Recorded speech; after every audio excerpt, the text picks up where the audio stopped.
Good day, Madam and Sir. My name is Relly Balete. I am 35 years old. I am married. I live in Barumbong, Santo Tomas, Isabela. My husband name is Remar Balete. He is 39 years old. He works at the farm. I have 3 children, the age of 14 years old, 11 years old, and 4 years old. I have 4 sisters and 1 brother.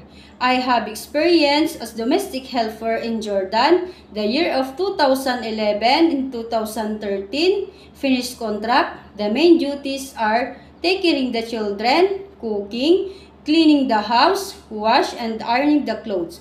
And also I have experience in Saudi Arabia as domestic helper, the year of 2016-2018, finished contract. The main duties are cleaning the house, taking care of the children, wash and ironing the clothes, and sometimes wash the car of my employer.